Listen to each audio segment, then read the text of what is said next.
So long as like alchemy.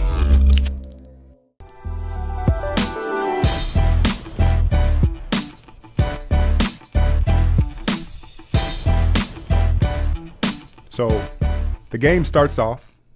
I'm kind of relaxed, right? I'm kind of calm. I think this was the most relaxed and calm I've been in this playoff season, because for the first time, we weren't supposed to win. It was kind of house money, right? Game 6, get ready for game 7. We'll give it a fair shot, right?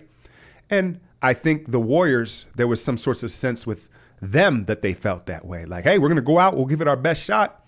But, the pressure's on Houston. And I have to admit, it was kind of relaxing to start the game watching it that way, as silly as that may be. But I get so emotional. Watching these playoff runs takes years off my life. That's real talk. No, I'm talking that shit. I enjoy it, man, but it's stressful. Y'all know, you can attest. You get that emotionally involved in these games.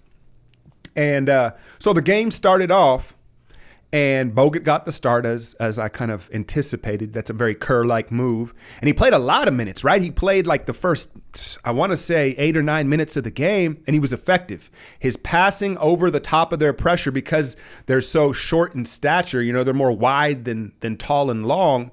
And he made a lot of backdoor passes, and the ball was hopping around. But Andre, on his first few touches, I was like, oh boy, he's playing a little timid. He double clutched a 3, clutched at the rim. And I was like, Andre, man, come on. Out of everybody, I expect you to understand we need you. And once he, worked up a lather and the game started to play out, Andre, needless to say, showed up, man. I'm still riding the high right now, man. I'll say this. You could judge me if you want, but after the 15 first championship, this was the most satisfying win I've experienced. It was, just because of my sheer hatred for this Rockets team. I'm just keeping it a buck with y'all. You could write, oh, hate, that's a wrong word. I'm just telling you how I feel. I hadn't celebrated like that and since the first championship. And I'm on cloud 9 right now. I'm riding that high, like I think most Warrior fans are. Now, the story of Wardell Steph Curry. And just like a lot of you, I was smart enough to not take to Twitter, but in my living room, I was calling that nigga all sorts of words. Just because, it's the Phantom. It's not right or wrong, like, oh, be a loyal fan, but come on, man. It looked grave at half. 0 points. You go, well, we're still hanging around. I did like his body language as it picked up towards the end of the half, and he was smiling going into the locker room. I thought that boded well. But before I get more into that, I want to, because the storyline, you're watching SportsCenter, you're watching your local news, you're on social media, right? The chef god. 31 second half points. I don't know the numbers. I don't know them now. I just know it was crazy, right? But before we glorify all of that, none of that is possible without Game 6 Klay. And opened up the game, and right away you could just see, if you had that eye, like if you've watched enough of Klay Thompson, you're like, oh, you saw him hit 1. Then 2, you're like, oh shit, yeah, that's Game 6 Klay. And Game 6 Klay carried us early on in this game, and he never wavered. He never blinked, playing on both ends of the floor like he usually does, right? But what about Kevon Looney? What about Loon Dog 2020? Pay this man. Cut the check. Cut the check for Kevon Looney. Your boy's hyped, man. Yeah, I've had some beers. I don't care, man. I'm hyped right now off this shit. And I ain't editing none of this out. Dub Nation, Kevon Looney showed the fuck up. Andre Iguodala showed the fuck up, right? Strength in numbers. Quinn Cook played great. And it got me to thinking like, yo, all these Jerebko, all these men went out, and I'm glad I didn't forget, because those of you that watch my breakdowns, I like to pick on Sean Livingston because frankly, this season he's deserved it a lot, but S. on your head top. I saw him, I don't know how many times he hit the ground tonight. He hit the ground for a loose ball more times in this game than he did all season. So the strength in numbers and this Warrior bench and these others, right? All they heard for this playoff run and talking about this rendition of the Warriors this season, and then especially when KD went down, all these guys heard was, well, the Warriors bench, they don't exist. They don't have a bench, right? So there's no pressure on them, but they had a little something to say in this Game 6 in Houston tonight, right? And then, finally, let's get to it. Let's get to it. Wardell.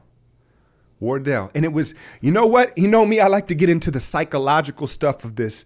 And you can blame the hand, you can't blame the hand, whatever it was. Clearly, it's a mixture of a lot of things. I'm sure the hand's bothering him. I'm sure he's a little bit in his head. I'm sure his ankle, Houston was trapping him, right, for a lot of it even.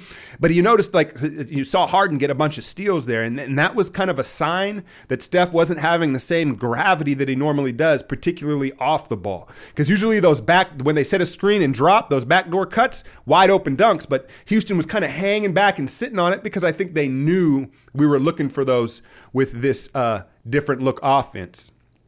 But it seemed like when he banged the finger after hitting that three and he was in pain, it kind of just put him in flow. It put him in the zone. It was, for whatever reason, I can't explain exactly why it was, but as soon as that pain went throbbing through his hand and he was shaking it and all that, all of a sudden, man, he was locked in. And we got the chef for the first time in a long time, man. And this just adds to the legacy. This adds to the legacy, the clutchness, man. And it's, anyway, I don't have like any like smart analysis for y'all on this, man. I'm just living in the moment and enjoying it like I hope all of you are for Warrior fans.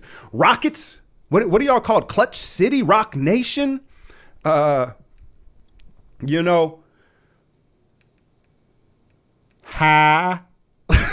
I'm talking that shit now, and I'm live here talking that shit. But hey, it is what it is. A rivalry's a rivalry. I'll even give the Chode some credit.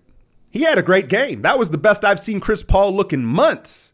And I think part of it was our scheme. There was a lot more big men on the floor, and I don't know why they kept switching that. I'll get into the details in tomorrow's breakdown. Patrons, I see you, and I appreciate you. You know there's going to be probably it's probably going to be like a 20-minute cut of this entire breakdown, and we can get into the details as well as predictions moving forward. But right now, I just want to enjoy this shit. And Chris Paul had a great game. Harden, you can't say they choked. Like, Houston played out of their minds. Guys were hitting shots. It was a high-level game. There was a lot of difficult shots made, and I feel like that final swing to Klay, that was the definition of Warrior basketball. Just everybody trusting each other and Killa really putting the dagger in, and then it was a free throw parade. But yeah, man, I just wanted to check in with y'all, Dub Nation, because this was one you don't forget, right? This is one that sticks with you throughout your fandom in watching sports until you're an old lady or an old man. And I enjoyed it thoroughly, man. So like I said, patrons, I'll be back with a full breakdown tomorrow and a prediction on moving forward, what we're going to have to deal with here. So hit that like, share, and subscribe. I'm out, y'all. So long as like